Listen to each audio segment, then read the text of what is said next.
And then the other principle we have to remember, and if we don't remember it, a lot of times husbands and wives are very dissatisfied and they're more prone to the fitna of fahsha. There are new statistics out there, very disturbing, that were released last year. Some sociologists did statistics on, sites, you can do IP address search on where the hits are coming from on various websites. And they did statistics globally on pornography. And the majority comes from Muslim countries. And, there's a reason for that. There's a reason for that. Because there's a serious problem in the Muslim countries. And it's a horrible thing. It's unthinkable. But we're on top of this statistic. Why? Because there's a serious problem inside the home. And it's not just young people, it's married people too.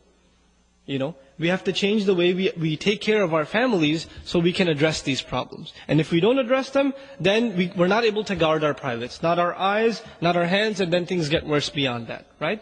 So now, the principle, the underlying principle in marriage, as it is in everything else in this deen of Allah subhanahu wa ta'ala, you worry about your obligations and you forget about your rights.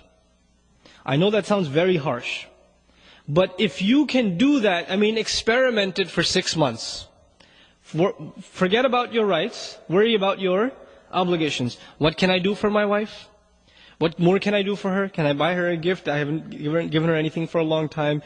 If she makes a mistake, pretend like she didn't even make it, right? وَإِن تَصْفَحُوا وَتَغْفِرُوا تَعْفُوا وَتَصْفَحُوا تَصْفَحُوا means cover the page. When you cover a page, you can't see the previous page, right?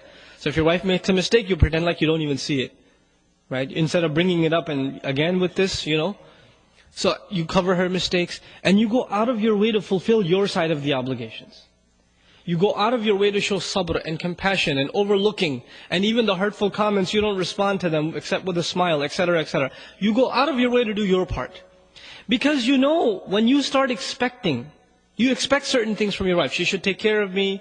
I have physical needs. I have psychological needs. She should give me company. She should be nicer to me. She should smile when I come home from work instead of frowning at me all the time and reminding me what groceries I didn't do or what laundry I forgot to finish, right? She should be nicer to me. There's always these expectations in your head. And the believer, who does he expect from? The believer expects from his Lord, right? Because everyone besides Allah subhanahu wa ta'ala will disappoint your expectations. ضَعُفَ الطَّالِبْ وَالْمَطْلُوبِ is a universal principle Allah Azza wa Jalla revealed. The one who seeks, the one who demands is weak, has been weakened. And whatever he seeks has also been weakened, inherently weak. So long as you place any hopes in creation, you are necessarily going to be disappointed. You put hopes in your boss, he's going to give you a promotion, it's not going to happen. You put hopes in a friend, he's going to come through, he gave you an appointment time, he's going to pick you up, he's going to be late. He's not going to be able to make it. You put hopes in creation, you put hopes in things, they will disappoint you. Allah Azza wa Jal wants us to learn to place hopes only in Him. And then when this attitude is developed, then what happens is, if your wife gives you a little, you're very grateful because you weren't expecting anything. A lot of times what happens is, we read a couple of Islamic books, maybe a couple of hadith about the rights of a husband and the rights of a wife, and the crazy thing that happens is, husbands are reading about what husbands deserve, and wives are reading about what wives deserve. As opposed to the opposite.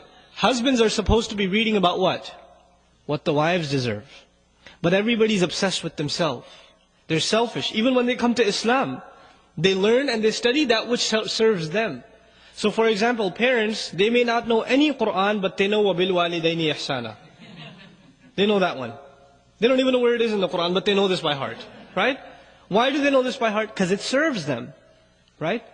The men, they may not know much about Qur'an, but as soon as the wife says a word, الرِّجَالْ قَوَّمُونَ عَلَى النِّسَاءِ.